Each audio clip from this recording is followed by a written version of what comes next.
अगर आप लगातार 7 से 8 दिन तक यह करते हैं तो यकीन मानिए शरीर से बहुत सारा विषैला पदार्थ बाहर निकल जाएगा। अगर आप ऐसा करते हैं तो आप पाएंगे कि अचानक आपका शरीर कई गुना लचीला हो गया है। कुछ लोग ज्यादा काम करते हैं और उनकी सेहत खराब रहती है। आजकल के लोग ज्यादातर कम काम करते हैं और उनकी भी सेहत खराब ही रहती है। इसीलिए आप यह मत सोचो कि मैं आराम कर लेता हूँ, लेकिन नहीं, ऐसा करना सही नहीं होगा, क्योंकि इस शरीर का इस्तेमाल करके ही इसे स्वस्थ रखा जा सकता है। इसे हम एक कहानी के माध्यम से समझते हैं। एक समय की बात है, एक ऋषि जो पुराने समय के आयुर्वेद और योग के विशेषज्ञ थे, एक नगर के बाहर अपनी कुटिया बनाकर रहा करते थे। एक दिन उनके आश्रम में उस नगर का सबसे अमीर आदमी आता है। अमीर व्यक्ति देखने में कुछ बीमार सा लग रहा था।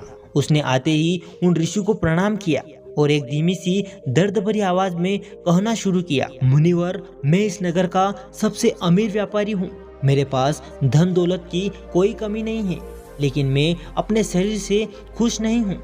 अक्सर कोई ना कोई बीमारी मुझे घेर ही लेती है, जिसकी वजह से सब कुछ होने के बाद भी मैं परेशान और दुखी रहता हूँ। तो क्या आप मुझे अपने आयुर्वेद के ज्ञान के खजाने से कुछ ऐसे आसान और छोटे नियम बता सकते हैं जिनका पालन करके मैं एक स्वस्थ और निरोगी जीवन जी सकूं? ऋषि ने उस अमीर व्यापारी की बात पूरे ध्यान पूर्वक सुनी और फिर कहना शुरू किया, आयुर्वेद में कहा गया है कि जिस व्यक्ति को हमेशा निरोग और स्वस्थ रहना है, उसे अपने शरीर में वात, पित्त और कफ को हमेशा संतुलित रखना चाहिए।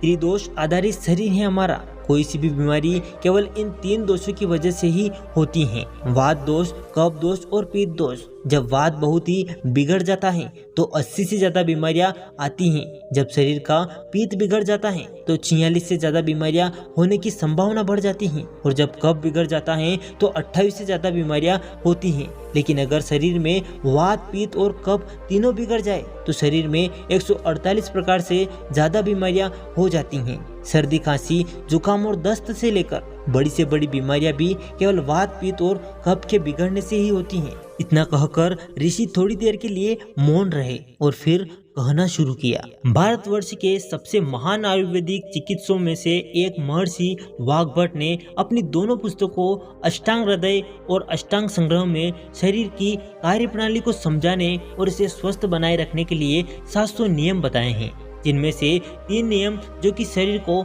स्वस्थ और निरोग रखने के लिए जरूरी हैं, वो आज मैं तुम्हें बताता हूँ। इसका पहला नियम है, शरीर का सही से इस्तेमाल करना सीखिए। जब आप सेहत कहते हैं तब आप शारीरिक सेहत की बात करते हैं। आपको इस शरीर को इस्तेमाल करना चाहिए। आप इसका जितना इस्तेमाल करते जाएंगे ये उतना ही बेहतर होता चला जाएगा। अगर आप शरीर का पर्याप्त इस्तेमाल करें, जैसे सुबह की कसरत, व्यायाम, प्राणायाम आदि के साथ पूरे दिन अपने काम को सही तरीके से करते रहें, तो शरीर में खुद को सेहतमंद बनाने के लिए हर चीज मौजूद है। तभी वह अमीर व्यापारी कहता है कि क्या यही सब कुछ है, मुझे और कुछ नहीं होगा, मैं बिल्कुल ठीक रहूंगा। तब वह ऋषि कहते हैं, अगर हम शारीरिक रूप से अपने शरीर का उतना इस्तेमाल करें जितना हमें करना चाहिए, तो इस धरती की 80% बीमारियां बस गायब हो जाएगी। दूसरा नियम, खाना खाए न कि सड़ी गली चीजें जैसे चटपटी, मसालेदार, क्योंकि हम सभी आज की आधुनिक पीढ़ी अपने जीभ के स्वाद की गुलाम बनती जा रही हैं और ऐसी चीजें खा रही हैं जिसके कारण हमारे शरीर में बाकी की 20% बीमारियां होती हैं।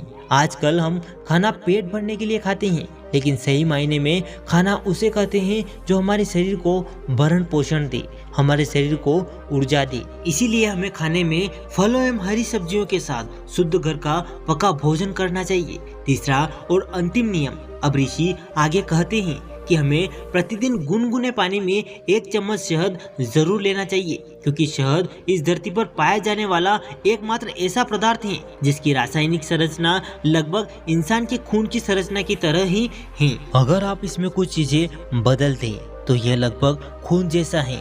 शहद का दैनिक सेवन आपके स्वास्थ्य के लिए बहुत कुछ कर सकता है, खासकर वो लोग जिसको अधिकतम बलगम की समस्या है। यह आपके दिल के लिए बहुत अच्छा है, आपके दिमाग के लिए भी बहुत अच्छा है। यह आपके मन को सतर्क रखता है और यह बहुत ऊर्जा प्रदान करता है आपके शरीर को। तो प्रतिदिन शहद का सेवन बहुत कुछ कर सकता है, खासकर आपके बढ़ते बच्चे, तो उन्हें रोज शहद का सेवन करना चाहिए। यह उनकी बुद्धि और हर तरह के विकास के लिए बहुत कुछ करेगा। अगर इसका यूं ही सेवन किया जाए तो इसका एक तरह का असर होता है, अगर इसे ठंडे पानी के साथ लिया जाए तो इसका असर अलग होता है, अगर इसका सेवन गर्म पानी के साथ करें तो इसका अलग तरह का असर होता है।